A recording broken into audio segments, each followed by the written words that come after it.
Good afternoon, everybody, and welcome back to the Future of CI from 2020 to What's Next. You're now in the Impact of Technology and Innovation on Competitive Intelligence panel. And, well, first of all, we'd like to say thank you to our sponsor, Aurora WDC. And Suki, could you just turn your video on for us? I did not have my video on. I am so sorry. That's because I really didn't want anybody to see me. My picture on my profile looks so much better than my picture here today. However, continuing on, my name is Suki Fuller. I am CI Fellow, founder of Mirrorbeer, and Senior Vice President of Europe DC Analytics. And fun fact, I love penguins, which you can see in my bio. And, well, I'm a proud graduate of the Mercyhurst University CI program. And our venerated speakers are, first and foremost, not in any particular order of favoritism, is August Jackson. He is also a CI fellow, and also his focus is on the role of, and our slides are not moving. Thank you. Tech panel, tech goes wrong. August Jackson, also CI fellow. His focus is on the role of information technology and data as the basis for competitive advantage. He is very, very good at that. He's currently the Senior Director for Market and CI at Deltek. And fun fact, he hosted, the very first podcast on CI. Did I give away one of those little things? Our next speaker is, and I'm going to mess up his name, is Jay Nakagawa. I think I got it right. And Jay is a transformer, having transformed the CI group from sales support to function and delivering proactive insights. He's currently the Director of Competitive Intelligence Infrastructure Solutions Group at Dell. That's such a mouthful. But really what's great is that the fun fact, Jay plays trumpets. So we don't have him playing today, but that's okay. Maybe another time. And our third panelist is none other than another CI fellow who's also awesome, is Elise Knuckles. I never even know if I said her last name right, but she's a CI fellow. She's a world-class builder of CI functions and is currently building the CI and win-loss functions at Tanium. And she was previously at McAfee and Intel, where she built their CI functions from the ground up. Fun fact, Elise likes dogs and beer more than people. So if she cracks open a beer while we're here and you see your dog come in, don't think anything other than it's a good thing. And so once again, thank you for your time and your attention. We really do enjoy the fact that you're here to enjoy this discussion. And here we go. Let's see, what are we going to talk about? We had such fun discussion in our little area of chatting about the conference before we got started. And what was really great about this is that we spoke about a lot of the topics that have been discussed throughout the conference. Ethics, neural networks, you name it, the psychology of analysts. But one of the things that we really wanted to start off discussing is about technology and predictive technologies, because I think that's one of the areas where a lot of us are actually thinking about, especially when it comes down what's going on in the world. So who wants to start off? What are the key developments in CI, related practices that you're seeing? And those two questions, what are the key characters, key developments in CI and related products, and what's driving that transformation? Come on. This is the free-for-all. We have one of those discussions, which is a free-for-all. And now everybody's like, oh, I don't want to start the discussion. Come on. Go on, August. Okay. Yeah. How did you know it was me that was going to speak first? You were shifting. I love during the prep session when it's like August and Suki are loud and clear and don't have to adjust their volume at all, because we do tend to be that way. So one of the things that I will say in terms of using tools for competitive intelligence is I really feel like a couple of the tools that I've either had some experience with or are using in our market and competitive intelligence function at Deltek is that they really are at a point where they're delivering on the value and the promise of some of the underlying technologies that make them possible. And I'm talking here about things like artificial intelligence and machine learning in particular, but I'm sure over this course of this conversation, we'll touch on some other themes as well.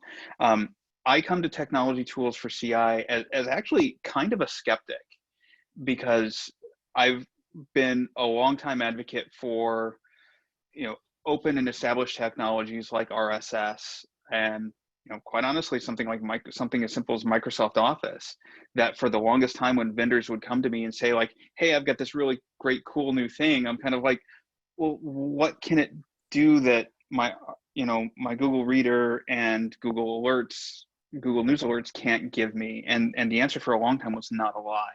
And there are a couple of tools on the market right now, a few that Jay and I actually had a chance to speak about in a separate exchange recently, that actually are finally delivering on some of that promise. So that's, I guess, how I would lay out the foundation for where technology is in competitive intelligence right now, and open it up to everybody else.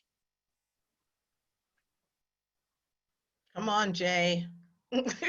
Okay. I'm not going to start pulling teeth now, people. Just jump in. We know that we all are like the jumper in, so jump in. Okay. So we actually did a proof of concept a couple of years, I guess it's been nearly 3 years ago. We actually took a snapshot. Not everybody knows, but out in the World Wide Web, it takes a monthly snapshot of everything out there, literally everything.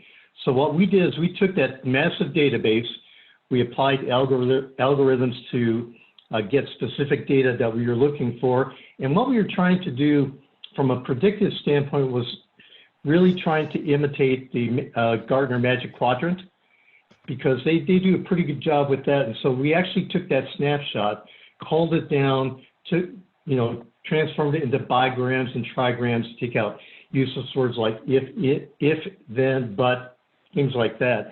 And we actually got the proof of concept down to the point where we could actually mimic over a 4-year period the Gartner Magic Quadrant for certain vendors. And so we knew that the approach from a technology standpoint and how we were thinking about the data was correct. But then the question was, you don't want to go spending $500,000 each time you want to run this thing. And so we started looking at different technologies, and as August said, we came upon some technology we discovered about a year ago in conjunction with, I know Paul Santilli with HPE was looking at the same thing. As a matter of fact, it was funny, he and I were talking, and we were saying, what are you going to do with this product called Quid? And we said, we're going to use it to spy on you and figure out what your plans are. He goes, you know what? We're going to do the same thing about you guys. So the fact is, there are great tools out there nowadays which have a certain degree of capability to cluster keywords and ideas together that you can still then apply a manual analysis to it to reach your conclusions. But it basically took out weeks of processing from the proof of concept. Elise? Yeah, I have to echo a lot of what August and Jay have said. I mean, I came from a team of 8, world-class program at McAfee, Titanium, where I was a one-hit wonder, all by myself, had to kind of figure out how to monitor 5,000-ish competitors on an average day, and I had no help. So, I was looking at how much time I was spending just monitoring what everyone was doing, much less doing strategy, trying to figure out what we should be doing as a company, all the other things that come with this role. And what I found is that technology, even though I'm with August, massive skeptic, like don't believe in artificial intelligence, I think it's all just magical smoke and mirrors. We actually I found a tool to help with that monitoring function that brought my overall, like the amount of time I was spending, was about 70% of my time was spent monitoring my competition. 70%, which is a lot when there's other things to do. So I got that down to less than 30% of my time by just taking a tool that could help ingest a lot of what was going on in the market, in the field, and what the competition was doing, and then helping me kind of organize it in a way that I could quickly digest it and report it back out without wasting so many more cycles that were unnecessary, and that I could spend all that extra time. I went out and took that time and I built a win-loss program. I went out and started building out relationships with our product management team and doing all sorts of other functions that were far more important than just reading the news at a manual process. So that's where technology can provide a really true value, is taking out, I would say, the repetitiveness of what we do and trying to streamline and be more efficient. Because I can tell you, there's probably no one on this call that says they have adequate amount of resources to do what they want to do. Any CI professional that says that, they're lying or they don't know any better. Being in this profession as long as I have never, ever had enough resources to do everything I want to do. So it's up to us to be as efficient as possible. And if tools help us do that, that's awesome. The one thing I do want to ask is, I mean, how do you go about finding the tools? Because that's probably the biggest, it's actually like sifting through information. You have so many tools out there. How do you figure out which are the ones that are good for you to use and which ones are complete rubbish? I mean, how do you do that? What have you done in order to narrow down the use of, you don't need 20 million calendar tools. And now everybody's like, oh, I'll use Calendly. It's like, how did you find which ones were good for you? Well, I think it's just being that we're all three of us, or all four of us are involved in tech. We know how our own companies sell products. You have to go through a POC, a proof of concept. You've got to see how it works, get your hands on it. I mean, anyone that tries to sell you something that won't let you touch it and use it is selling crap. It doesn't exist. It doesn't work. You want to actually be able to physically use it with use cases that apply specifically to your operation, because not all CI programs are created equal. All of them are a little bit different with nuances and differences in how they actually function and what they need to do. So you need to use it, and you need to use it in the context around how it's going to provide value back to your group specifically. Yeah, and another thing that I wanted to put out to the panel is the ethics of how the tools are utilized, because that was a discussion that we had before, and it was really a matter of when we're looking at, say, social media, people using those tools in order to gather information, the ethics, the gray area, so to speak, of how you're gathering, what you're using to gather. I mean, anybody, let's just have that discussion. It needs to be had. The ethics, the gray area, what's going on? So when we procured our technology platform, we actually had a really very involved discussion with our vendor. I'll go ahead and name the vendor. It's Crayon, which I'm told, by the way, as a Midwesterner, I say that word weirdly. So I'm enunciating Crayon because my native way of saying it's like crayon. Anywho, first of all, I do just want to absolutely agree, Elise, with what you just said about the proof of concept. We ran a pretty comprehensive proof of concept with a small set of competitors, 5,000 competitors. Holy smokes, I thought I was in a world of hurt with like 300 and change. But 5,000, that would, you've got your work cut out for you, and you've got some job security there. So we ran a proof of concept for several months with a small subset of the competitors that we were ultimately going to cover with the Crayon tool, if indeed we did go live with it, and we did. And that was really very critical to our success. Now, one of the things too, as you adopt CI technology, very often you have non-CI audiences using these tools as well. So it is worthwhile to recruit let's say the stakeholder with the appropriate sense of adventure, that, they're going to go along on this journey with you to find the value of that tool while you're still figuring it out. Now, I've strenuously avoided the question of ethics up to this point, other than to say we had a lot of conversations with the lawyers when we got started, but we were, Crayon is a tool kind of like Google, kind of like Quid, in that it goes out and it harvests a lot of content from, competitors' websites, from social media presence, from, we're a software company, so we're harvesting software review sites from G2 Crowd and all these other sites as well.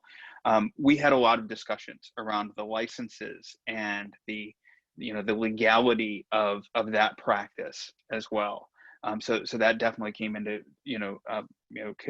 came into consideration for us as our corporate counsel, and as the vendor as well. Also wanted to make sure that they were adhering to the licenses and the preferences of any of the websites that they were harvesting as well. Of course, they do things like honor robots.txt. They're looking at corporate social media identities as opposed to the identities or presence of employees or customers or anything like that, which we could talk about the ethics of doing that on your own as well. And I think that's a deep vein that we could probably mine for the rest of this panel discussion if we wanted to. But absolutely, ethics are a really critical part of any consideration of applying technology to competitive intelligence, and what data you're going to use and how you're going to process it, who you're going to share it with, how you're going to store it, all these sorts of things. And is really important to staying on the light side as opposed to going to the dark side. So Jay, I'd like you to weigh in here, because you do infrastructure and you're doing enterprise infrastructure also. So Right. give us some insight as to how that works over at Dell. So at Dell, we have a very strong ethics program. We're required to take mandatory training every year. I think, though, from a competitive intelligence standpoint, where we tend to see the gray areas come to light is when somebody wants to do a teardown of a competitor's product. I know Elise has encountered that in her past life as well. And so our attorneys, and I think we hire a lot of attorneys to look at what's called the End User License Agreement, or EULA. And they're the ones who go through and rigorously look at the End User License Agreement. And that really puts fences around what we can do, if we can even test the product, if we're able to share the results. And so sometimes we can get around some of those depending upon the license agreement by outsourcing some of the testing to a third party, because they're the ones who in effect end up breaking the license agreement. But that's the one area where I think we tend to spend a lot of time on, is figuring out what we can do from a competitive testing standpoint, because as you know, we've got servers, we've got storage, we have hyperconverged, we've got data protection, we've got software, and it always just, and then especially even with the partnerships like with VMware, where we want to try one of their products, VMware's products, with another third party, that brings in a whole new flavor of ethics as well. So it's always an ongoing challenge, but it's something that, fortunately in our case, we've got a lot of great attorneys to help give us the proper guidance and the fence posts along the way. So yeah, the ethics and teardowns and things. I have so many stories that I could pretty much take up the rest of this entire panel telling you all about them, and it would require a lot of bourbon to get through. But in general, I mean, Jay nailed it. You have to have legal on board. I learned this lesson very early in life when my company got acquired by another company. We had a CI practice. We had a CI code of conduct we built with our legal team. But when you're the smaller fish getting eaten by a bigger fish, I made the mistake of not really running that through the new company's legal team. That was on me. Totally didn't even think about it until we had an incident. And then it was, oh my gosh, what are you all doing? What's going on? And I learned very early when I came to Tanium, it was literally like the second phone call I had was like, hi boss, you're great. I'm going to go talk to legal and let's talk about what are the rules of the road? What can we do? What can't we do? Let's go look at those EULAs. Let's decide what makes sense and get everyone on board immediately so that there is no misunderstanding and no misinterpretation of rules of the road. And that applied to not only what I was doing on a day-to-day basis, but also to everyone else, the community of CI people within Tanium that help, supplement information. We're all on board with the same stuff. So I know we're getting outside of technical a little bit, but getting to teardowns and doing and analyzing technology, this is huge. You absolutely have to have those conversations with legal up front. Yeah, and I think a lot of people don't realize that when they are in CI, they think, oh, I can just hop into my job and do anything, especially when you're working in the tech company.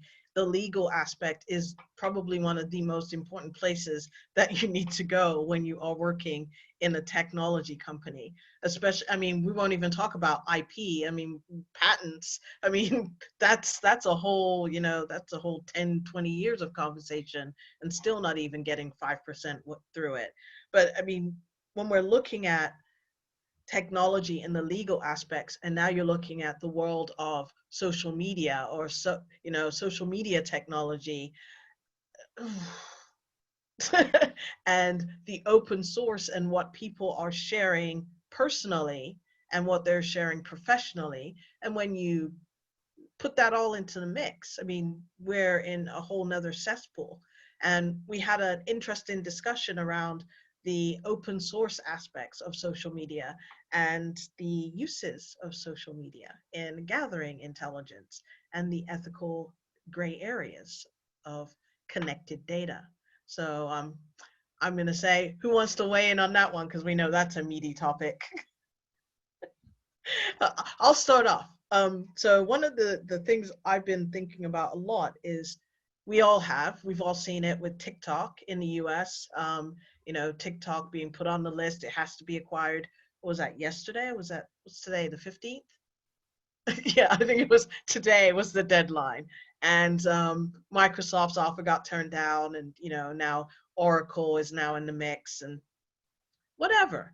However, when you're looking at TikTok just as a platform, you're looking at the repository of data that they have.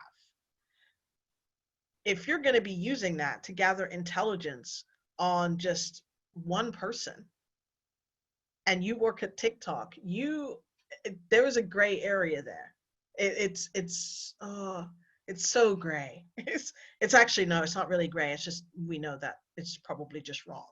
But what I'd like you to just really just have a discussion is, when you're looking at all the disparate pieces of information that are out there, when we put it all together and we form those pictures, how are we going to be navigating that as a CI professional going forward?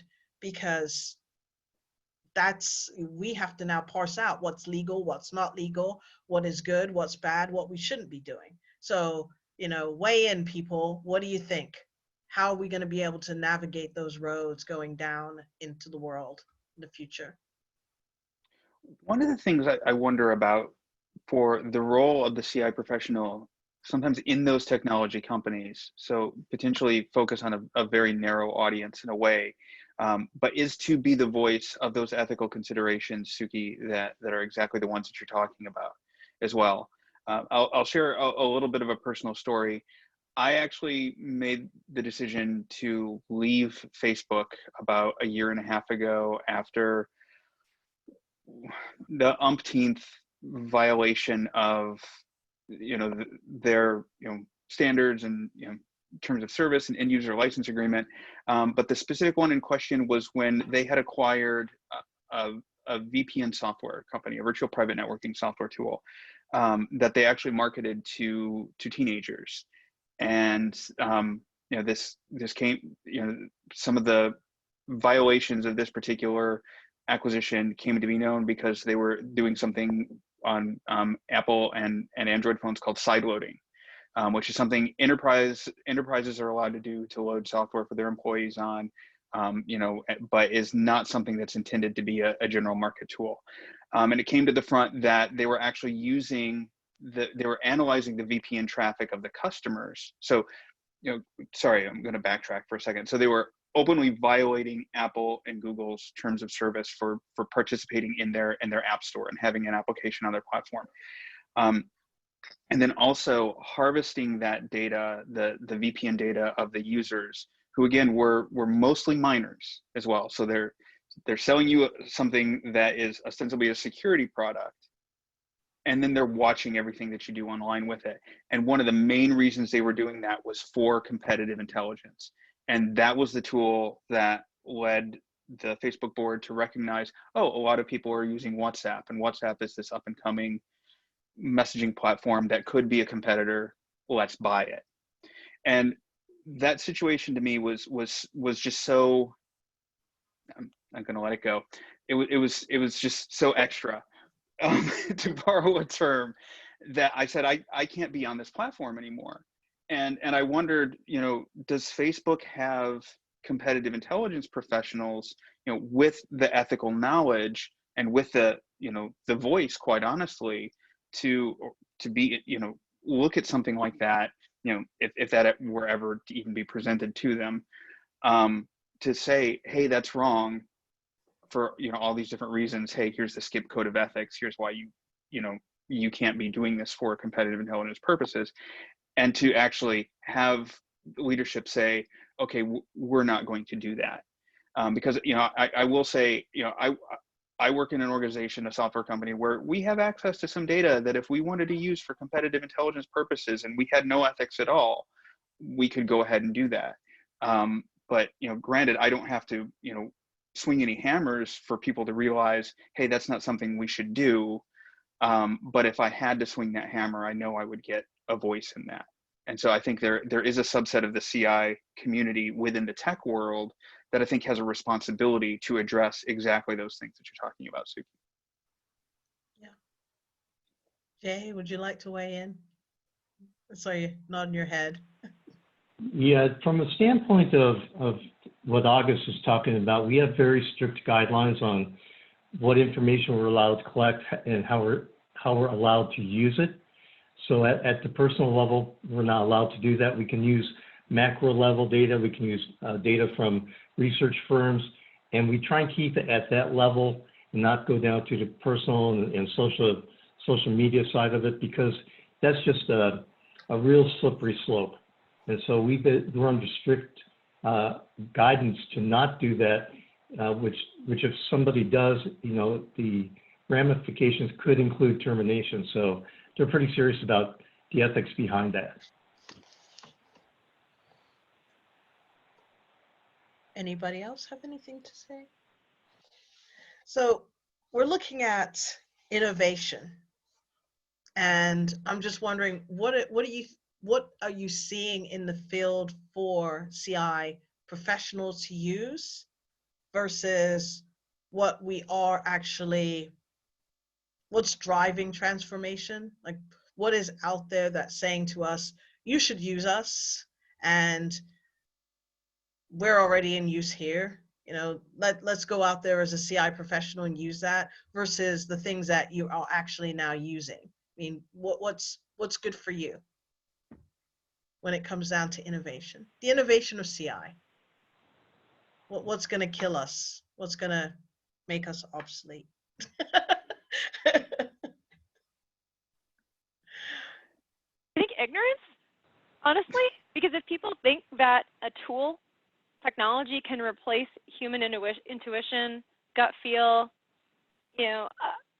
ability to think, to see through the noise, then they're ignorant. I mean, that's just pure and simple. I honestly think that it could sound, maybe I'm ignorant thinking that tech won't take over my job, but I got to believe that, yes, tools can create more efficiency, but they can't predict, what the next thing is going to happen in the market, or help a company understand the dynamics of their industry and how to best avoid negative possible roadblocks in their growth strategies. I mean, those things all come from a human gut feeling, and I don't think technology is anywhere near replicating that what humans can do today. I could be wrong. Maybe when I'm in, like 20 years from now, you guys will all come back and say you were dead wrong. We're all out of jobs, but I honestly believe that we have some job security for at least a little while. Yeah, I believe it was Liam who earlier said about the fact that at the very core of anything we do, there's always a person. And that was, one of the points we had in our discussion, that it doesn't matter who builds the tech, when the tech, it can be here for 300 years, but at the very core of that is going to be a person, and they're going to have, their biases are going to be in that software. So when we're moving from where we are now to where we're going to be in the future as a CI professional, I mean, what do you think are the things that we need to be making the market aware? Because people build tools for us. They're not always building the tools that we want.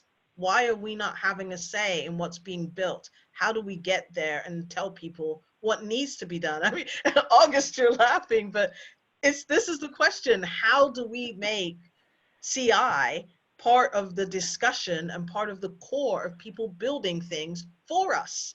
Yeah, well, I mean, you're touching on a sore point, and this time I won't name the vendor, but for a long time there was a vendor that was trying to sell me on their platform, and I looked at it and I saw the diamond in the rough potential of what they were trying to do, and I would and I would always offer them like, okay, but here's what I and other competitive intelligence professionals actually need. Here's kind of a little bit of a pivot where we need to go and take you into this, take it into this direction where it's actually going to begin to be valuable for CI professionals. And their response was kind of like, can I have some money now? And they just really didn't listen to that advice. So I think you're touching on a really important point, Suki. What is the role and the voice of the CI professional actually in developing technology solutions for competitive intelligence? We might need to actually answer the phone when those vendors call. I'm just, maybe that's on us, because I'm as guilty as probably all of you all are, and not taking those phone calls and helping them better understand what use cases we need and where we're taking our functions. So maybe we as a community need to maybe take some responsibility and maybe picking up 25% of the vendor calls. I'm not saying all of them, but a few, just to maybe help the community, the tech community, build better stuff for us. I mean, I think one of the areas that I know that I'm really good at is that I will take those calls, and just because I work with tech startups, and I will tell them that is rubbish. That is absolute rubbish. Why are you building that? Don't even pivot, just stop. I work with startups, and I'm actually there at the beginning when they're building their products, and that's what they bring me there and say, well, what do you think? And I'm like, no, don't build that. People don't even want that. It's like, you do your market research, you do your, you bring your MVP, but you're not doing that when you're coming to us. You do that for everybody else in the tech field, does it for everything else. But they seem to not do that for us. They just think we just want something to aggregate data. That's all they think that we want. And it's like, no, we want something that can work collaboratively with us as analysts, but at the same time aiding what we're doing. And it's a frustrating point for me. Sorry, I'm getting on my soapbox. But Jay, I wanted to talk about just going in on data visualization, because yes, I know that. Well, no, just go ahead and talk, because I think you could just drop some knowledge on us. But yeah, when we're talking about data visualization, I mean, what are the trends that you're seeing, the innovations and the things that really could aid us as CI professionals in doing our jobs? What can make us do it better? Well, for us, our big data source is Salesforce.com. And what we did is we actually took Salesforce and we've actually orchestrated it to fit our needs from a competitive intelligence standpoint. So we've added a number of fields like who's your primary hardware competitor, your secondary competitor, who's your primary software competitor, secondary competitor. We have a bunch of drop-down menus where the field can go ahead and select who they're competing against. And then at the end, we have a reconciliation feature where the rep has to go back in and mark, what is the use case, the final use case the customer bought it for, what is the real competitor at the end. And what we do is we take that data every quarter and we extract it from Salesforce. We do analysis currently in Domo, but we're moving to Tableau just for a variety of reasons. But we're taking it to that level so we can actually see how many competes we have in terms of opportunity count per quarter, what's the average booking size, are we seeing trends where we're getting more opportunities each quarter, or is it on a decline? What is the by particular vendor, and we all know some of our competitors' names. And so we're able to do that deep dive analysis, which of course product marketing loves, sales management loves, executives within the company love, and Dell is a very data-driven company, and it's kind of interesting because Michael and his entire E-staff are all data-driven. They don't want your opinion. If you got something, bring the data, and it's kind of the, let's have a fact-based discussion, not an opinion-based one. So we do a lot of data visualization to help them understand what's going on in the business quarter over quarter. We typically will show in a visualization a 6-quarter or 8-quarter, depending upon the report, trend of activity, so that you say, okay, this looked like it was an anomaly over here, or is it part of a trend that's happening. So we do a lot of data visualization for the company, especially at the end of the quarter. Okay, and then building on that, I mean, I was saying, while data is great, it is historical. It's looking backwards, and we can predict to a certain extent. So I'm always wondering when companies say, "Oh, they just want you to bring the data," and it's like, well, you got to bring an opinion also. I mean, you have to bring in a story of how that could possibly or potentially, direct where you're going. That's how you're going to make the decision. It's not just going to be on the data. So I'm always really mindful of somebody like you, Jay, in your position, how you get them to the point of it's not all about the data. Well, that's the other part is when you get this type of trending information, you could just view it as either a trend or, but this is where we are taking that data into a product like a QUID, where we're able to start doing predictive analytics going forward, saying if all these assumptions are kept correct, here's what we believe will happen. And that's the part that we're embarking on right now, is trying to determine how much predictability we can get out of the data. Okay. I think opinions can play a role, though. I don't want to negate that, because once you're new in your role in your company, or a new leadership team's there, you got to rely on the data and more tactical data, things that are tangible, that you can prove value.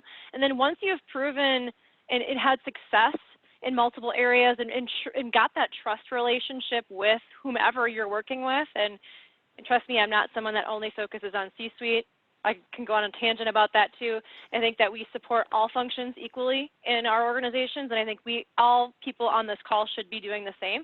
But so whoever your stakeholders are, build that trust with them, with the data. But then at that point, you can start invoking your opinions because you are trusted. And you can use the data that you've collected to start somewhat predicting. Obviously, the more, you've got that whole dynamic of the farther out you go, the less likelihood or the less, probability or confidence you have in that.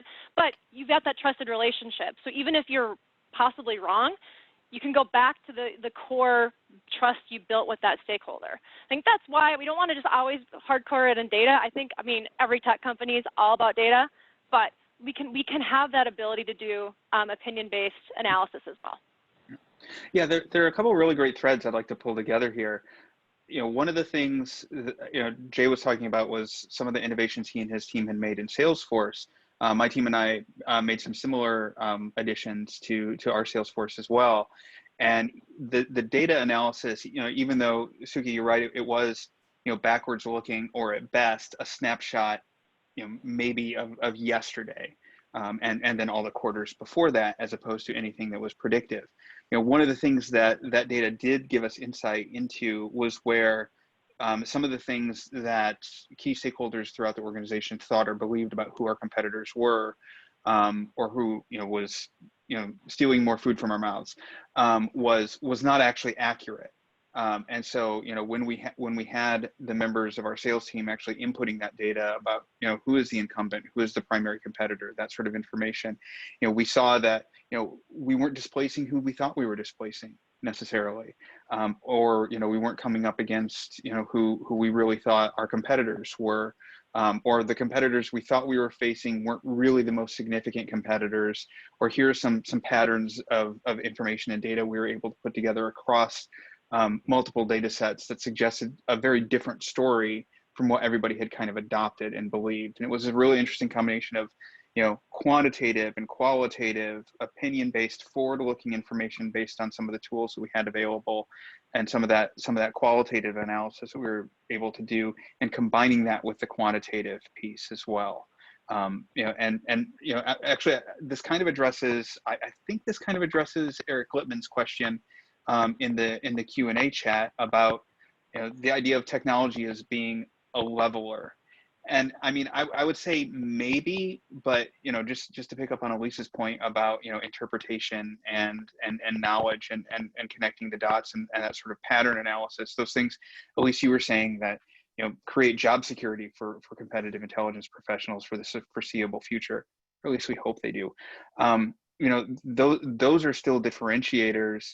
Whether it's the CI professional or the E team, that I think you can have a lot of really great technology that saves you a lot of time and brings you a lot of data, but how you interpret that and what you do with that still makes a difference. Yep, and somebody has a question here. I'm just gonna, go to some of the questions that we have in the Q&A because this is actually a live discussion. Somebody asked a question to Jay about the emphasis on the quarter data is great, but how do you use it for the next quarter? So as I was mentioning, that we use it a lot for trending. So especially with our top tier 1 competitors, we're seeing if our strategies are making inroads into beating a competitor. So for example, I know without naming the competitor, some of the changes we've put in on how to battle the competitor, we're now winning 87% of those competes. So we use that within the quarter and also as a predictive mechanism to try and say, okay, if we do this, where else can we hit them next? And so it's like tearing down a brick wall, or the old analogy of how to eat an elephant one bite at a time. And so from that standpoint, we use that data to analyze, are we being effective, and also what things are we missing, what things could we be doing better? Because it's not always the information that we give the field or engineering that's going to make a difference. Sometimes it's a matter of execution on what we're recommending. And there was another question there. Oops, just go back to that. And the question was how the enhancements in technology change the way that you do CI, and how have the enhancements changed how you do CI? So when I first took over CI, when we were EMC Corporation, the big storage company out of Hopkinton, Mass, and I'll just tell the real quick story. I go to my first meeting with sales management, and they're going like, you guys have lost your ninja status, you guys stink, what you provide us is crap. And so it's like, oh gee, this is going to be a lot of brain damage, right? So the problem was that my predecessor had said that the way you solve all your CI problems is you put it into a wiki. And within about 3 months, the entire field revolted. And so I went back to, the basics, and August and I have been having this discussion on another thread. We went back to PowerPoint, Excel, Word, PDFs. And so we went back to the basics to give the field what they needed, as well as engineering what they needed to analyze the competition, make good business decisions on which features to include, and how the field could more effectively compete. So we first had to fix the problem before we could learn about what technology could do to help us. And the question I was asked when I took over the job was, okay, you have about 1,500 to 2,000 field people. You've got probably another 700-800 engineers and product managers. How are you going to take your team of 6 people to scale to meet that need? Well, you can't scale something if it's broken anyway. So that's what I said, we first had to fix the problem. And from there, then we started evaluating technologies that would allow us to reach that scale. And that's basically where we came from and expanded upon that. And one of the things that we are very careful of, me and my team, we are very careful to be able to measure the ROI. So we keep close tracks of, what do we provide, how did it affect the bottom line, what products were built as a result of that, how much do we increase our win rate against the competitors, and we use that as part of our our yearly ROI mechanism to justify renewal on tools. But we don't just buy a tool to buy a tool. We have very specific requirements that we go look at. Okay. All right. Thank you very much, Jay. Anybody want to weigh in on that also?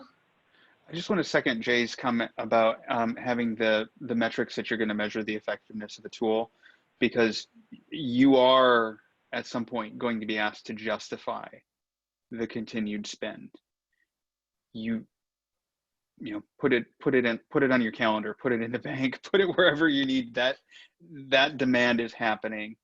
And, you know, if an executive sponsor does not, if they do not see that value, if you cannot articulate it in a way that they understand it, you know, you can find yourself all of a sudden without a tool that may be very critical to your workflow, that for whatever reason, you know, they've decided, you know, well, we think you can live without that. So I just want to second that, because I may have been burned on that once in my career. I think we've all been burned on that.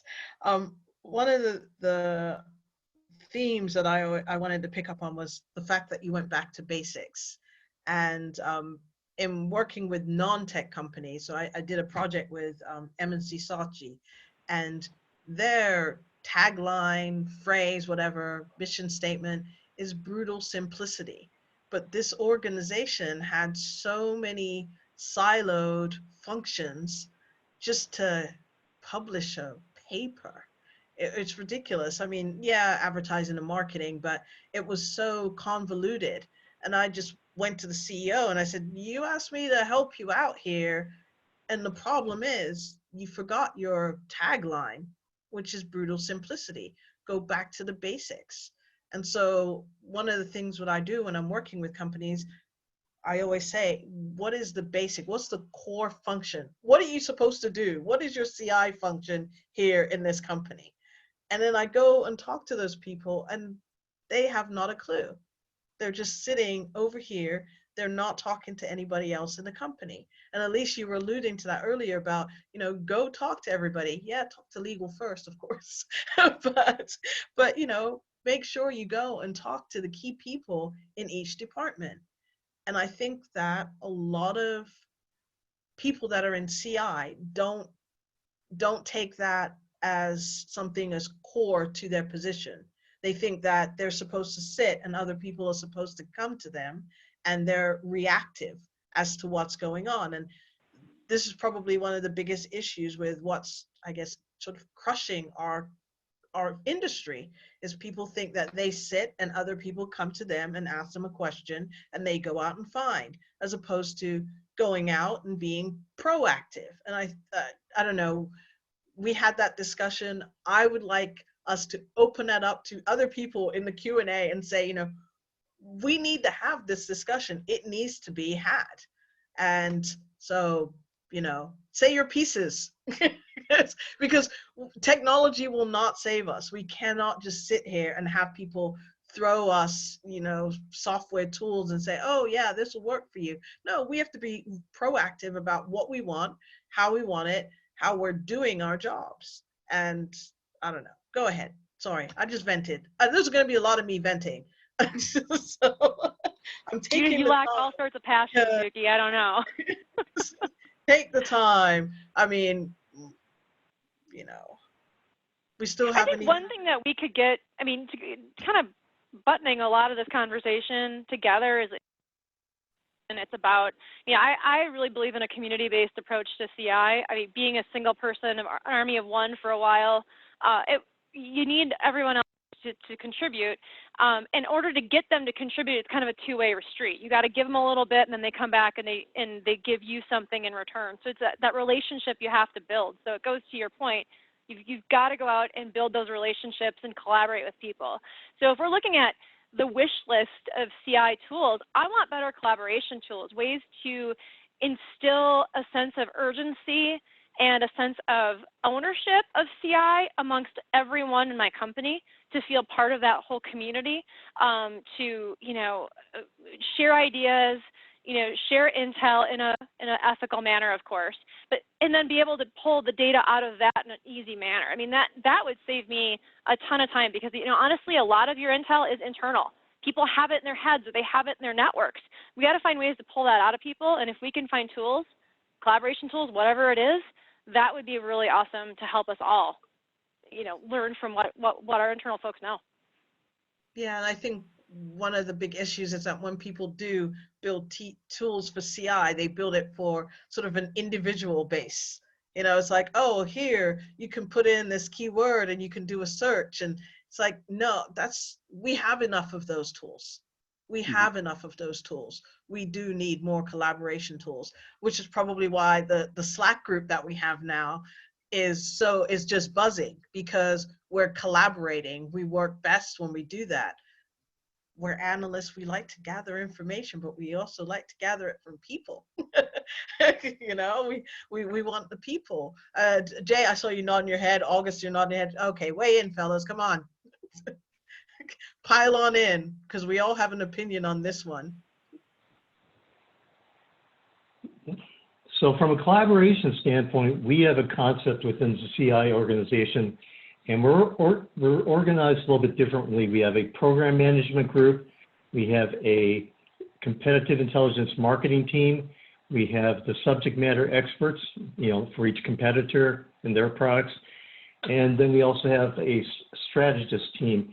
And so we often use a term like four in a box or three in a box. But in reality, what we do is we tend to expand that to like 5, 6, 7, 8 in a box, which goes horizontally across the organization. So it could include product management, engineering, product marketing, and executive. And we try and leverage that as much, because if we can get that formula working right, it makes the job so much easier, because we don't have to keep going back and, wash, rinse, and repeat. We can get the entire, 8 in a box working to our advantage. And that collaboration is actually working really well for us this year. Go on, August. Yeah, I was going to pick up on the theme of getting back. I thought both of those comments were great. I was going to link this back to the theme of getting back to basics as well, because one of the things that really aids collaboration is the relationship. And there are really two different ways that we've emphasized that inside of Deltek. One is we serve a number of specific industries. So how I've organized the market and competitive intelligence team is along industry specialists or expertise. So, the GovCon specialists, the marketing and the advertising agency specialist, and the architecture, engineering, and construction specialist. I have actually a lot of admiration for how Accenture is organized. And that's one of the reasons I took an industry model, is because I think that ultimate customer centricity really benefits the organization and gives us an alignment with the market and with the customer that benefits the intel that we're creating. Jay, picking up on your theme about that cross-functional collaboration, the 8 in a box that you were talking about, the government contracting consultant on my team does not work alone. He works with product marketing, with sales leaders, with product management, with the sales support and sales development teams for the functions that he's trying to serve, and then engages with the specific executives as well, and engages in that way with the entire executive team, in that role. And then, ditto for all the other industries that we serve as well. So that's one way that we facilitate relationships. Picking up on a theme Elise was talking about, how you can't do it all alone. People inside of the organization obviously know more about the competition than we do. If you add up the knowledge that everybody inside of a 3,000 person organization has about the competitive marketplace, it's going to be more than the 4 people on the competitive intelligence team know. So getting that information is really critical, and you need to have the relationships and build the trust in order to do that. You also we have an opportunity as CI specialists to make sure that when all of those 3,000 people or however many people in our organization are going out and doing their own form of competitive intelligence, even if it's just passively taking information in about the market and the competition, that they're doing that in as an effective and certainly as an ethical manner as is possible. And so something else we did to facilitate that sort of relationship and collaboration across the business is getting back to basics. We do a monthly lunch and learn. We call it a knowledge feast, but we do a monthly call open to everyone in the business. 3 pieces. One is a little bit of an update on competitive developments. Competitor X did this, competitor Y did that. A little bit on let's say a winning or success story where we pull success or an insight from our win-loss program, so that we can make it, we can make the wins and the successes real, and some of the competitive differentiation and advantages we have real, and primarily for a sales audience, but makes it real for everybody as well. And then the third piece is always here's how to do some form of CI, or here's how to use some sort of CI deliverable. So we're at the same time that we're giving them competitive intelligence, we're also giving them competitive intelligence skills. And then that pays dividends down the road when, now all these people, hundreds of people join these calls every month. They're going out and they're doing their own CI and they're bringing it back in. And not only are they bringing it back in, but it's much better than the stuff that we used to get. Because there are none of those ethical cringe moments anymore. Because we have a good code of conduct and everybody understands it and that sort of thing. But, they know, okay, well, I'm hearing this thing and it aligns with, a key intelligence topic that we have, or it aligns with this other thing that I heard, so we're training the rest of the organization, that collective brain, to do good CI at the same time. But to jump in there, August, are you also training them on counter intel? Because while they're out gathering information, are they aware of what they're actually giving away? Because one of the things that I did way back in the day was I was able to find, when social media was just starting out, just when Twitter was just starting out, 2007 and 2008, I was able to just gather information from where people were checking in with their coffee. It's like, oh, wait, you're going to go there to get coffee. And that's working in pharma. So I was able to pinpoint where people were actually, who the clinical trials were, what clinic was doing a specific clinical trial. You get the postcode or the area code. And it's like, I'm able to figure out which doctors. I was able to figure out where a trial was taking place, participants of the trial, just because they were talking about how they were, taking XYZ therapeutic area, drug, they were testing or whatever, and was able to pinpoint and gather information that way. And then you go to conferences and people are talking also, and they think that they're getting information when in fact they're just given it just by their footprint, even more so today. So how are you able to impart that on your people? How are you doing that, Jay? How are you doing that, at least when you have the people that you work with? How are you helping them counter intel themselves? I have a different technique than most, but I use the fear of God to make sure they don't do anything dumb. I've just been around enough tech people my career. I've had some people in my former companies screw my team over royally by doing dumb things, and so I have like a zero tolerance policy for it, because you just get burned so many times. You just like, screw it, I'm done. So I wrote a very aggressive code of conduct with articulating basically everything that I've seen before, and if you shall not do it. I made those who are going to be collectors sign it, and their employment is on the line. I'm not kidding. I'm not joking around anymore about this. I'm sick of having to defend stupid things from our internal people. I get the importance of using them, and I want to use them, but they got to do it right, period.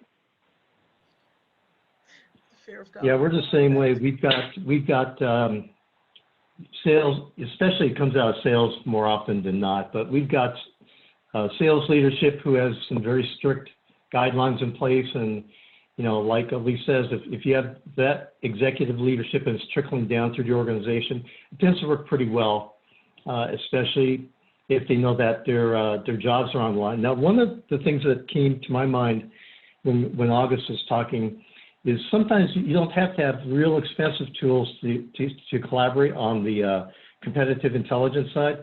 One of our divisions, basically we put all of the sales and pre-sales people onto a email alias. And what they do is, we know that there's a lot of tribal knowledge out there. A lot of people come from other companies. And so they're all expected to collaborate. We tend to kind of cull the best of it into our material, but there's a lot of knowledge that goes back and forth. And so you might see 1,500 people on this email thread reporting to, hey, have you ever seen this from this competitor before? And so they answer the information, which is also good for us. And it doesn't cost you anything, really. Someone asked a question here, Ben, about what about using technology to message sentiment of a competitor in near real time, and that they assume that social media could not be measured or monitored in the past. And no, social media couldn't be, not to the extent that it is now, but you know, the history of somebody's social media footprint has always been there. It's just a matter of, now you have tools to do it. Back then it was kind of, you know, you had to really be really well functioning with Boolean. And so, and know how to use those extensions, but deep diving. But I always want to pull together the fact of how people are functioning internally when it comes to their intel and their counter intel, what they're doing internally, but also externally. So looking at your company employees, looking at your, you know, your peers within the company, what they're doing actually, that not so much, I wouldn't say so much as help, but which functions really well. I mean, what are you doing in order to reduce your ability to have somebody hit you where it hurts? What do you do personally? Like, what are the things, August, you're not on Facebook anymore, so you've taken that measure. But I mean, what are the things that you are doing, you know, personally, professionally, to reduce that impact for you? Just, I just think the best case study is our case study. Like, what are we doing that works for us in order to make sure that we're not being compromised? Just give an example for other people, because, you know, sometimes we have people that just don't, they're just kind of clueless. Not in a bad way. I mean, so, We're yeah, all I mean, clueless in some ways. I mean, yeah, we're all babes in the woods. That's Exactly. one that's, I say that all the time. You know, one of the things that I've done, you know, I mean, you mentioned getting off of Facebook, and that was a little bit more of an ethical consideration than a counterintelligence consideration, but it was definitely there. You know, going back to the very earliest days of social media platforms like Facebook and Twitter, you know, Google Plus, you know, taking you to a real blast from the past. You know, was always very aware of the, you know, the potential political, or not political, but the potential intelligence implications of any of the information that I was sharing, and had a very real sense, and did work with, you know, various stakeholders, you know, first at Verizon, then at EY, and now at Deltek, to, you know, to help them understand, you know, these are the things that I avoid doing on social media with respect to, you know, what I'm doing in terms of, you know, my business and my job. And I recommend you also avoid doing these things as well. And that's kind of, you know, the approach that I take. And I could, you know, if I took some time, I could probably get more specific on how I determine what is or is not germane. You know, it is a difficult needle to thread in a way too, because at the same time that you're trying to make sure that you're protecting your organization's information, you know, you are trying to build a personal reputation, you know, as an expert in competitive intelligence as well. And so in this role, it's actually, you know, we have, I think, kind of a unique challenge in that regard, you know, up to and including the point that sometimes stakeholders don't even want our competitors to know we exist as employees inside of the organization. And I had the fun experience when the Crayon team asked me if, you know, could you do one of our interview series for our blog? And I went to the E team and I said, you know, they've asked me to do this. I want to make sure I get your permission. And a couple of people were like, well, we don't know if we want the competition to know that we even have a competitive intelligence function. And I had to show them skip.org. Because it's like, there's me and there's Jay, and it's like, well, I think that cat might be out of the bag, that Deltek has a competitive intelligence person.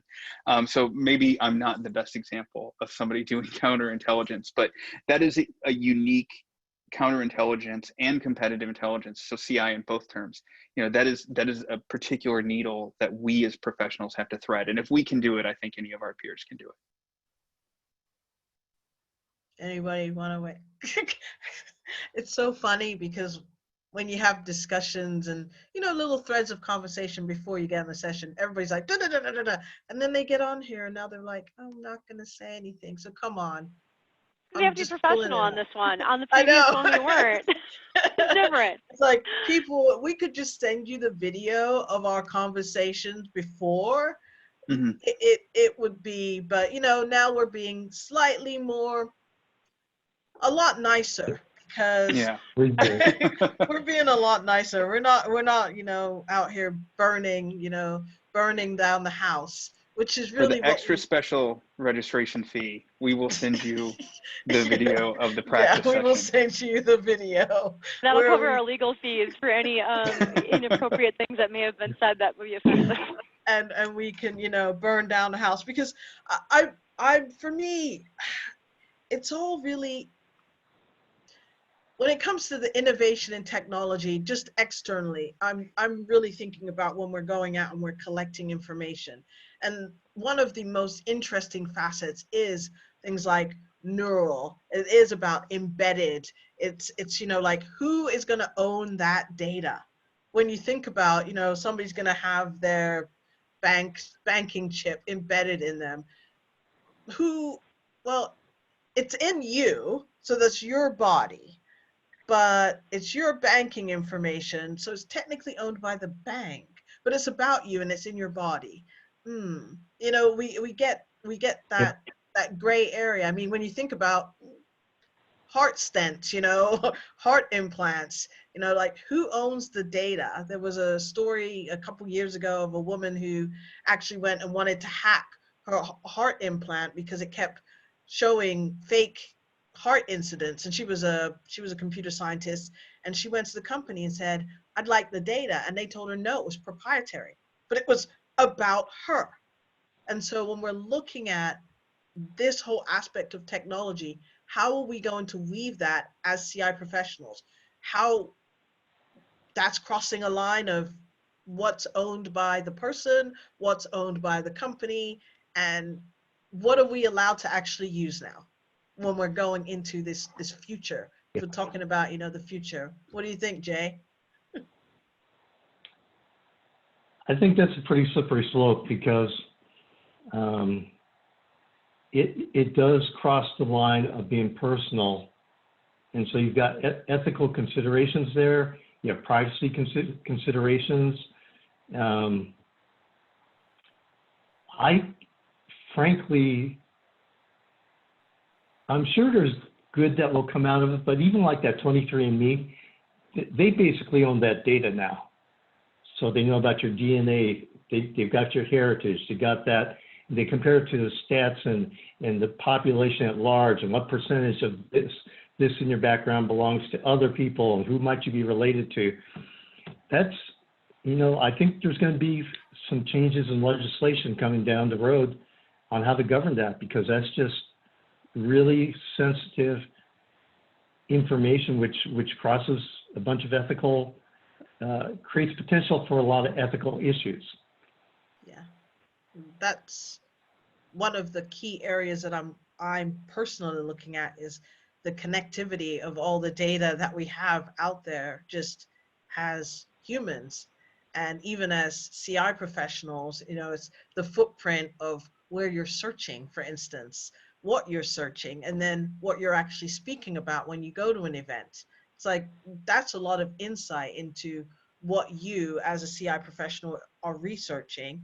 Then based on your LinkedIn profile, it's, you know, a nice, good repository of information of where you have spoken, or what you're constantly sharing, you know, the areas that you're focused on, so somebody can build a good picture. And this is my biggest conundrum right now when I'm looking at technology and innovation, especially when it comes to CI, is that gray area. Like, we are actually now more sitting in that gray area of what we can use, what we can't use, what we shouldn't use. I mean, a child Yep. born today, you know, is going to have their information out there before they've even actually been born. You know, baby showers, baby whatever, you know, everything is already out there. You know, all this information about the parents. We won't even talk about that. I'll get going on connectivity, but I'm just wondering how we are going to navigate that as CI professionals. This is a discussion that we have to have it. And yeah, it's a slippery slope. I mean, come on, Elise, I know you've got some ideas on how we can put this out there and make sure people start doing the right thing. Consider the topic. I wish I had some positive ideas here, but when we get into when we talk about the 23andMe and the Ancestry.com and that data being pulled in and being, you know, tied with all the other things that we do, these profiles of who we are out there. They're going to be used. So legislation has not caught up, and nor will it for a while, I don't think, because there's so many other, you know, we don't have to get into political conversation, but there's so many other more pressing issues this world is encountering. I feel that data privacy is something that's going to probably fall down the list of things that need to be checked off and fixed, right? So it's going to be a while before we have any kind of legislation to control it. In the meantime, literally every second that goes by, there's more data being collected about every one of us. So you now have this conundrum of, you have companies who want to be competitive. We're all going after the same dollars, you know, against our rivals. And we're going to have competitors who are going to use that data, maybe unethically, but maybe they don't care. So now you're in this conundrum of, well, I don't want to because it's not ethically right to be using that level of detail on individual people, but your competition's doing it.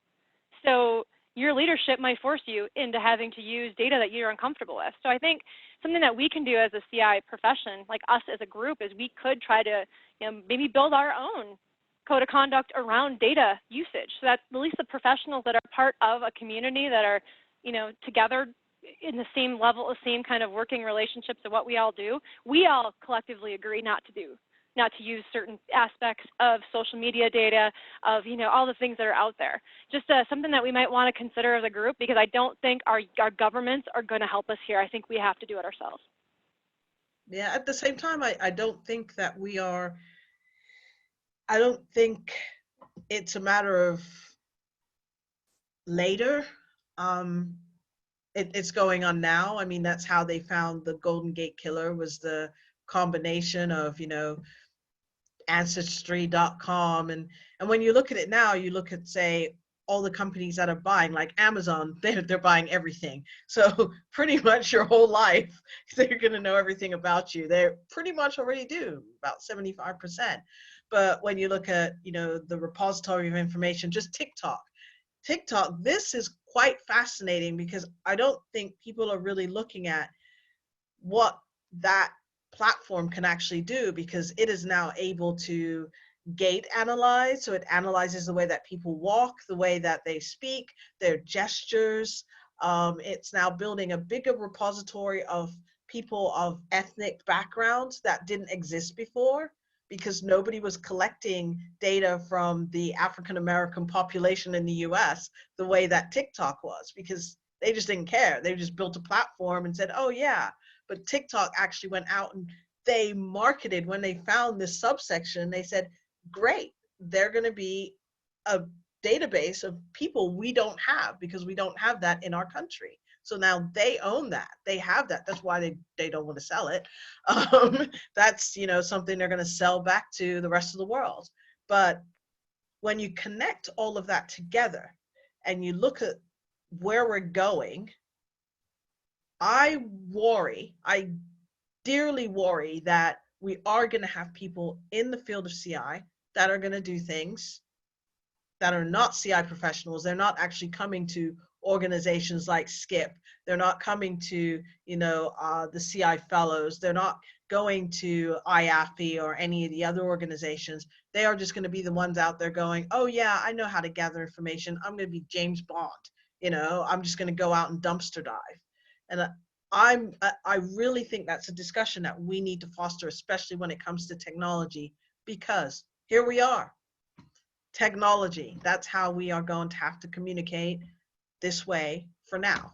Sorry, this is something I'm very, very passionate about, because I've seen it more and more, especially during this lockdown period, of how people are going about trying to get information because they can't do it in person. So they're resorting to some unethical methods while they are electronically tethered to their homes. And I don't know. Yeah, and just real quick, I wanted to put a geopolitical angle on it as well, because you have at least three worldwide. You have at least three different, very divergent philosophies on the questions of using intersectional data and cross-referencing different data sources and things like that. So in the U.S. you have what we could just call surveillance capitalism. It's not a state function, but it is large platforms like Amazon, like Facebook, like Google, largely untethered by regulation to capture as much data as they want. And the philosophy has long been, well, if we can collect it, let's go ahead and collect it because it might be useful in the future. And we don't have to talk about why we're collecting it. We can use it for some other purpose other than the reason we told the customer we were collecting it down the road, blah, blah, blah, blah, blah. And that's sort of the modern sin of US data capitalism, surveillance capitalism. And then you have China, which is a whole different thing, which, coming from the US market, I can't be that critical. I mean, I can be as critical as I want to be, but I'd be kind of hypocritical if I was going to say, like, shame on the Chinese point of view, without recognizing that there's a lot wrong ethically with the US point of view around data and ethics and privacy.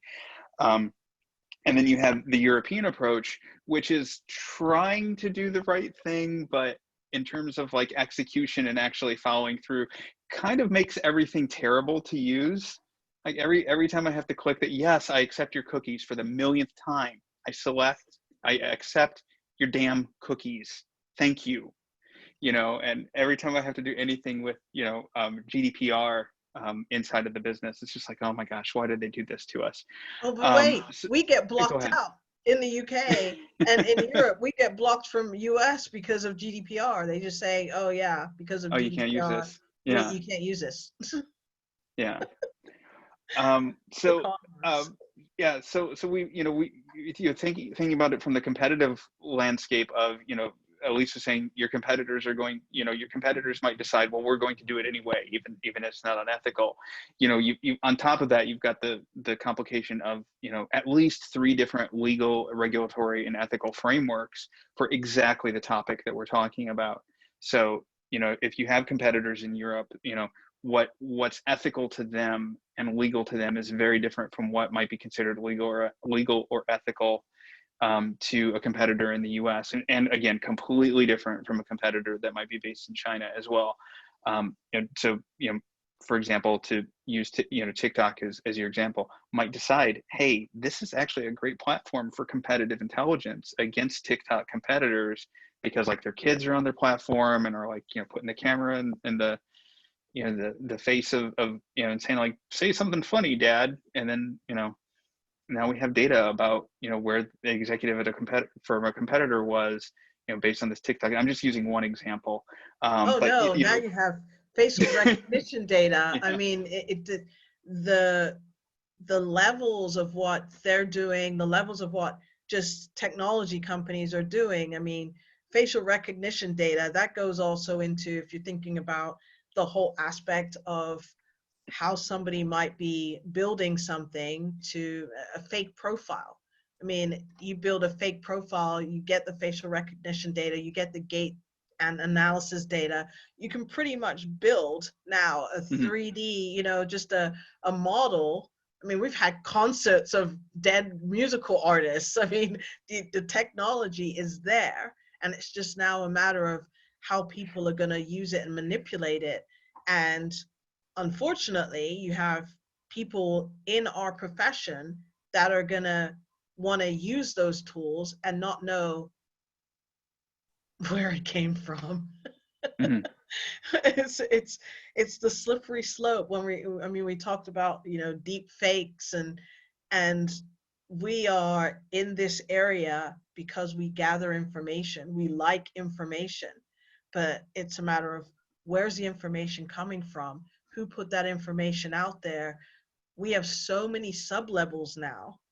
It's like, how do we go forward? You know, how do we navigate what's out there? And someone asked the question of how do we disseminate, how do we decide, and how do we disseminate the information to the people that we need to the users? I mean, what technology do we use? It's another one of the deciphering, you know, what we should use. What do you think? We're like, no. Well, I mean, real quick, you know, addressing the question that Parmalee, I think it was Parmalee that asked the question about dissemination. And on one level, we keep it pretty old school. So, you know, a lot of email, a lot of PDFs, you know, a lot of that sort of, you know, that sort of approach. And this is, you know, this is inside of the organization. I think, Suki, you're touching on a topic about, you know, data at a scale that is much different than I think a lot of what CI professionals are dealing with today. And maybe that's one of the things you're urging us to consider as you know, as we think about an ethical approach here. But just, you know, from a very practical perspective in terms of disseminating information inside of the business, you know, definitely that old school model of you know, a PDF attached to an email as a way to communicate. You know, some of the functionality that I really like inside of the Crayon tool is that it has a collaboration platform inside of it. So, you know, with tagging functionality and commenting functionality and boards and some other things, a little bit of a Crayon commercial. You know, we need to get them to sponsor next time or retroactively sponsor this. You know, it does give me a way to distribute individual news items along with, you know, me and my team's take on, you know, particular developments inside of the industry, and you know, that's a way that we get things to people as well. We do have an internal collaboration platform also where we post a lot of content. You know, and it's, you know, it's one of our software tools. So I could do a commercial for my company if you'd like. But if you have one of our competitors' tools like Microsoft Teams or Slack inside of your organization, you pretty much know what's going on there. So, you know, those are kind of the distribution platforms we use and run the gamut. I'll leave it there for now, but I have some other thoughts, but I don't want to monopolize everything. Go ahead, Elise. I know you want to say something. I always want to say something. I know the faces. I know your faces, what the little things that you do.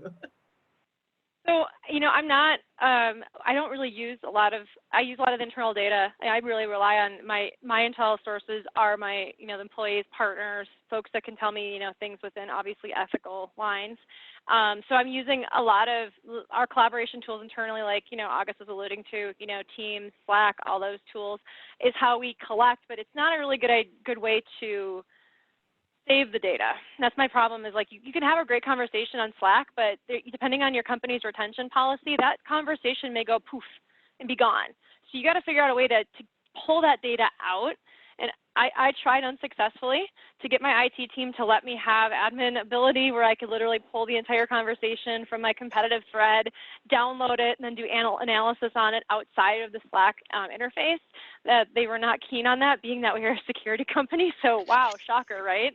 But that's kind of a problem, is like you've got all this great dialogue going on, and then you also have it within channels you're not in, like customer channels or partner channels or whatnot. You can't be everywhere. So how do you distill that, collapse that information into something that's useful? And I do struggle with that, because I don't think we're tapping into half of what we have internally. So that's why I went back to that comment maybe like an hour ago. It was about collaboration tools. I want to find ways to be able to pull all the intel from people's brains, literally, and put it into some kind of a tool that can then analyze and distill out those nuggets of information that are really key to driving our business. So basically, the only technology you want is some neural pathway technology. Okay. Right. Got it. There's nothing unethical about that. Not at all. You just want to know, how I mix my drinks, Jay, you want to weigh in here?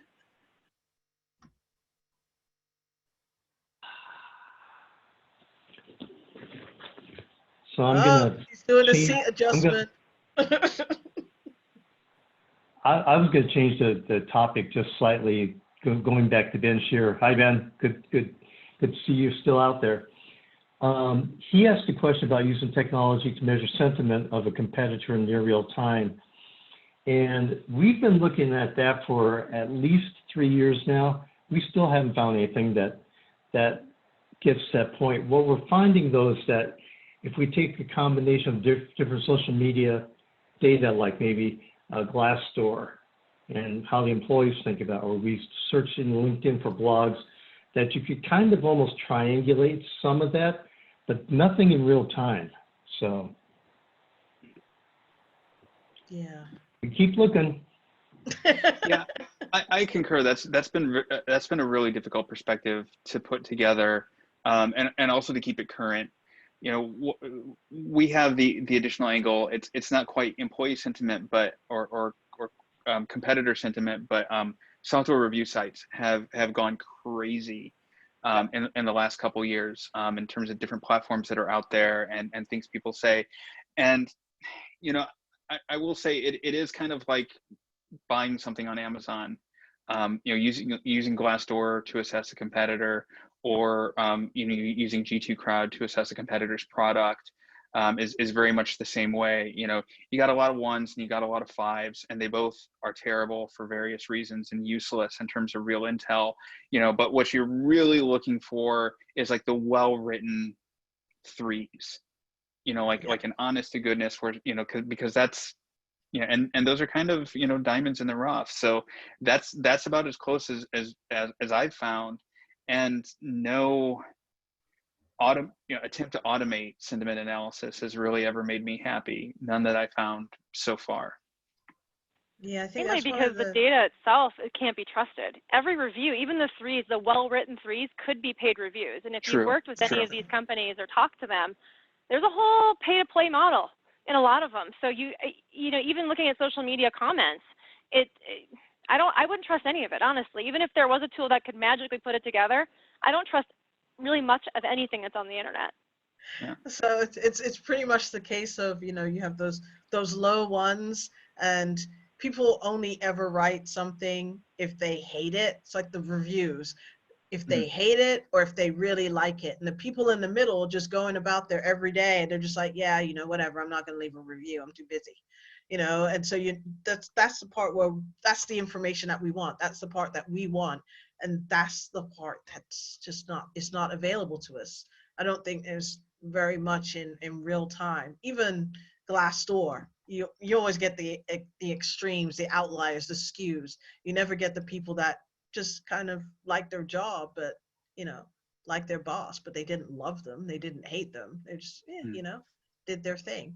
So unfortunately, Ben, sorry, when someone does find it, if somebody has found it, please put that in the Q&A so we can all know. Yes, we'd please. all be really very happy. And did you my panelists, did you see any other questions in here that you wanted to weigh in and discuss? Well, Yeah. the one, I don't know if our memory will serve us, but I love Claudia's question about, okay, so what was the most controversial thing you guys said on the practice session? And there are just so many. I don't know. I'm trying to think of what it was. I think it was probably around the aspect of how we needed to slap some people in the CI world in the face with, you know, the fact that the world is changing. We can't do. I can't remember exactly. It was pretty. It was a flamethrower. Yeah, we covered quite a bit of territory in that Yeah. one. And yeah, I think we might have had some commentary around steep resistance to technology as a concept sometimes in the profession. You know, the profession, you know, and talk to us afterwards, you know, when we can all get together in person for a cocktail again, and maybe we can speak more frankly about it. You know, but sometimes you know, sometimes in the profession, it can be a little bit of a challenge to, you know, introduce some people to new technology, and sometimes we can be very conservative. You know, I will say the good news is sometimes we can be pretty strong. Some of us are pretty strong early adopters as well. You know, Suki was the first person to introduce me to Twitter back in the day. I don't know if I'm still thanking you for that or not. Because there was a time when it was a really wonderful professional competitive intelligence community. I mean, just absolutely top notch in terms of the people that were there and the conversations that were going on. It was a pretty useful competitive intelligence tool. If you didn't think about the ethical implications too much about some of the things that you were able to find there, but just a much nicer place. And yeah, at the time, absolutely loved it. And you know, thinking back to some of the things we used it for to coordinate at Skip and some other settings, you know, a really valuable and useful tool. And you know, whether or not that particular, you know, platform is the right one for today, you know, that sentiment I think is, you know, a much more, at least, you know, for me as an early adopter, much more enjoyable than, you know, talking to, you know, CI professionals who are just like, I don't want to use any of it, you know, and not to say that there isn't some room for get back to basics as well. But, you know, sometimes like that knee-jerk reaction, you know, rejection of new technology is also frustrating as well. I think that was the most controversial thing. Yeah, yeah, it was really about change. Mm-hmm. You know, where some people in the profession are very resistant to change, and that's probably, I think, one of the areas that sort of stagnated the industry. While we have had growth in different areas, just some areas there's been no change. The fact that we are not at the forefront of the discussion or even the building of tools that are really being built for our use is because people haven't wanted to be included in that discussion because they've just sort of poo-pooed it and said, no, we're not going to ever do that. We're not going to use that. So that was probably one of the most controversial aspects of our discussion. Always connected data and always ethics, because we see the implications of, you know, when people are doing things like embedded software, the Internet of Things, the connectivity of your house, your car, your, you know, your social media, you know, knowing what you ate is, you know, when someone's delivering something to your house, connected to your insurance, knowing that, hey, you didn't go to the gym, so, and you've been eating really badly. And well, yeah, so your insurance policy has now changed because you're not healthy. And oh yeah, so that means now your car policy for your insurance in your car, because you're driving a different car because you're fat. You can't drive your little sports car anymore. I mean, the implications of all of that for the future are really just some of the areas that we had talked about. Just where is technology going to go along with us? Someone said that, oh gosh, Parmalee. I have to read it out because Parmalee said years ago the librarian at her firm said that the best bribe was dark chocolate. And so her requests were turned around really fast. And I think that's probably one of the skill sets that we all have as CI professionals. We always find those little things in order to get special preference from people in the company. I say that's probably one of the biggest skill sets you need as a CI professional. You got to be able to find those little nuggets to get information from people, and they'll help you get there. Any more questions in here? You know, people, I have bad eyesight, so I've magnified this, but I still can't see all the questions. I don't think so. And we're getting pretty close to the end of the session, I'd say, because yeah, a couple great points that I would just like to call out here. You know, Parmalee had one and Claudia had one. I think it's a good pickup on the Glassdoor or maybe the LinkedIn discussion. So Parmalee says, she used those comments. I guess she's talking about Glassdoor to find primary sources. Yeah, and that's something I may have done that in the past as well. LinkedIn Sales Navigator, I will say, you know, if we want to get very tactical, is one of the best competitive intelligence tools out there. And one of the things that I've been doing in the past couple roles that I've been at, where I have had access to Sales Navigator, is looking at my organization and seeing who has come from the competition. And that's always a conversation that's worth having, particularly if they've come more recently.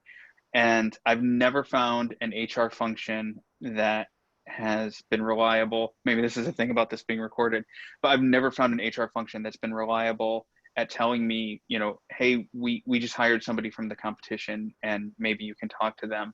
The data is just not there.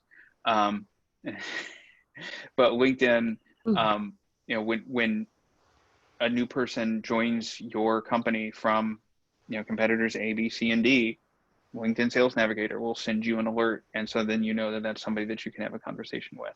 So these are great sources. These platforms can be great sources for primary conversations as well. So thank you, Parmalee. That's a great point. yeah, I think that's actually really one of the great things that is noticeable right now, especially during the pandemic. You know, we have all these people that are on furlough that are getting assistance, and you're able to get more information actually from platforms like LinkedIn because people are putting the information out there like, hey, I'm looking for a job. You know, hey, you know, I've been laid off, and so I think this is actually a time that's ripe with data and information for us that I think can only be positive. And look, Claudia has shown up on our screen because we have 7 minutes remaining, and so please, people, weigh in with questions. I think we've got, you know, and Jay, Elise, and August, I mean, you've been doing your part, and if you see questions in here that you think we can answer, we've answered quite a few of them actually in our discussion. Oh, no, we won't go with that one.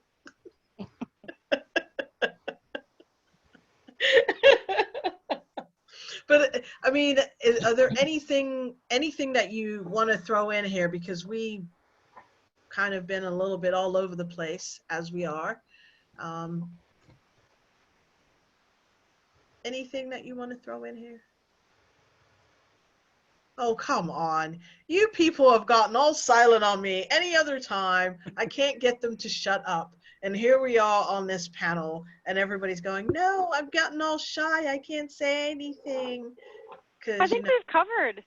I mean, well, okay. I don't know how much else we could cover. We got ethics, we covered tools, we covered efficiency, collaboration, you know, slow companies that don't want to innovate in tech, the vendors that we have to deal with. I mean, if we think about how CI right now as a profession is, and we think about the innovation, besides collaboration, collaborative tools, yeah, we want that.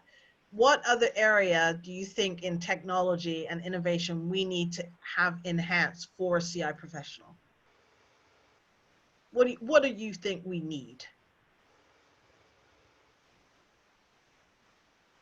Oh, come on. Well, you know, no, please, Elise, you go ahead. No, please. I'm muting. Go ahead, August. Oh gosh. So one of the things that I've really been looking for is, you know, taking it back to Alicia's comment about where to capture information. You know, I find that there's, you know, collaboration tools and databases, you know, and platforms like SharePoint can be very, very good and useful for documents. But I've yet to find platforms that I think are really good for the individual insights or pieces of information that really are the basis for how I do my work. So, you know, thinking about how to do, you know, a very formal structure, you know, having a platform where I can capture and conduct a very formal structured analysis, you know, even if it's, you know, and I'm not thinking about like having an AI or machine learning do this for me, but having a place where, hey, I found this piece of information, I can take it, I can put it here, and it lives in like a steep analysis or something like that. And then, you know, maybe that integrates with a scenario generation model or something like that. I mean, I have this all in spreadsheets, but you know, it feels like a rather inelegant solution. So if I were to put something on my Christmas wish list as a CI tool, you know, that would be at the top of my list personally.